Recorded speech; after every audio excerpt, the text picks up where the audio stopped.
Good morning. This is Greg Gloria, aka Social Greg on Twitter for the Nerd Soccer Media Network.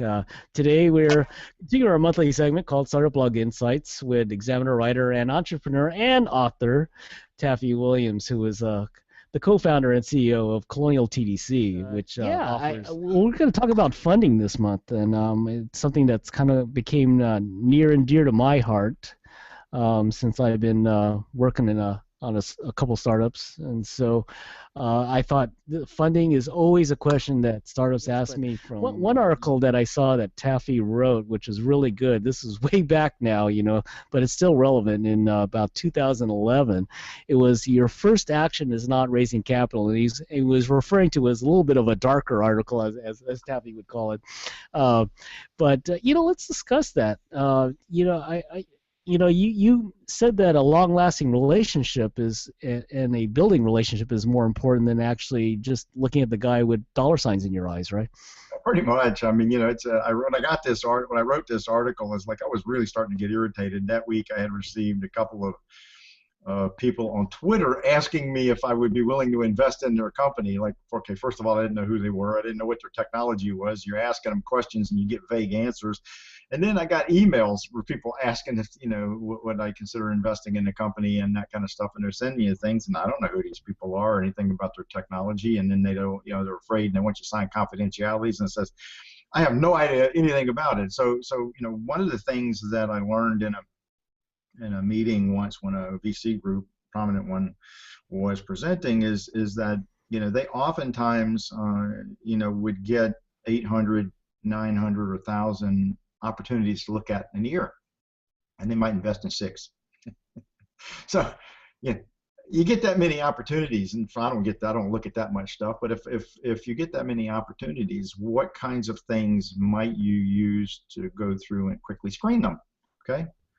Well, I don't know anybody that knows this group. Well, okay, they go in one stack. Okay, my really good buddy down the street called and said, please take a look at this one.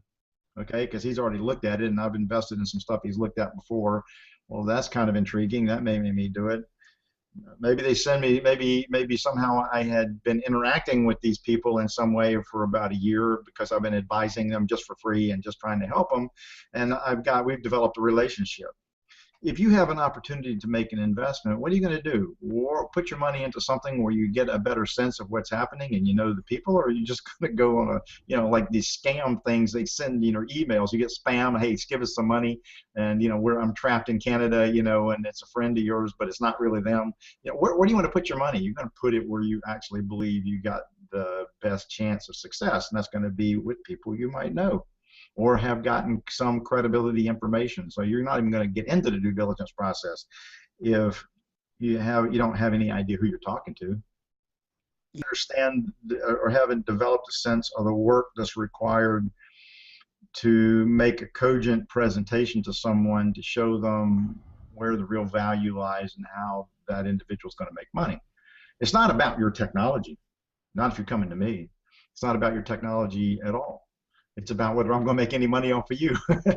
That's what it's about. Like I said, I was telling you earlier, I made a personal investment, through in 2 rounds in a company which I normally wouldn't even think about. It was a turnaround, and it's a public company. And the 2 individuals that I knew extremely well for many years had gotten involved in the company, taken it over, and thrown and fired the entire executive team because they were really screwing the company up.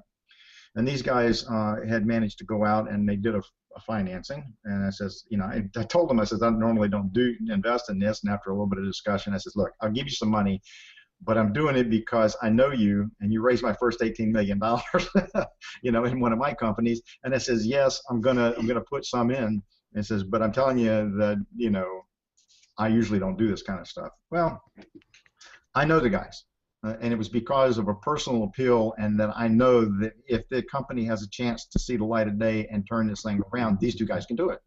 So I took a flyer on it. Well, think about it. If you know the individuals, you know the quality of the individuals, and they make a reasonable pitch relative to the technology, you're more likely to do something that's more risky than not. And every startup is risky. When I get involved with a company, I tend to be involved in most of them very hands-on.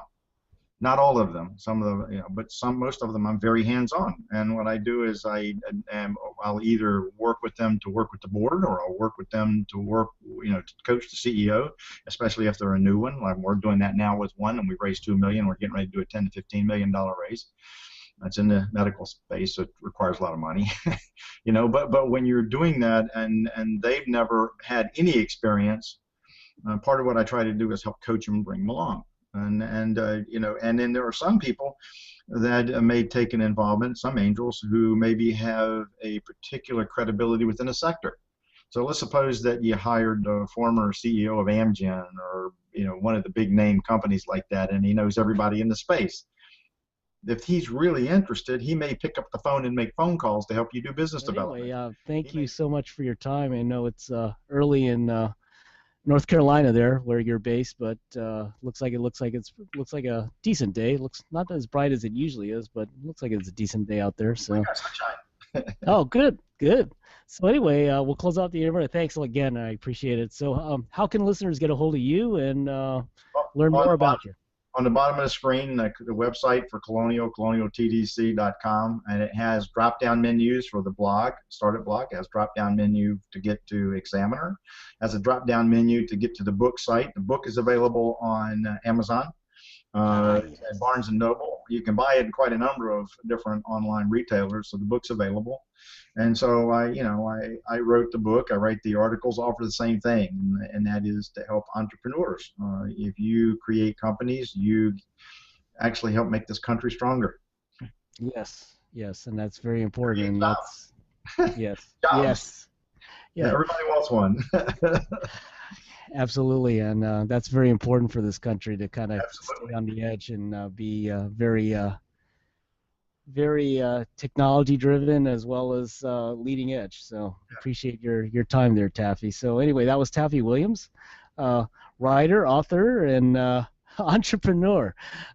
So we appreciate his time that he gives us every month here. So this is Greg Gloria, aka Social Greg, on Twitter for the Nerd Soccer Media Network, where we believe in tech, startups, design, and you. Anyway, thanks for joining us, everyone, and be careful out there. Hey, thanks, Taffy, and I hope you have a great day.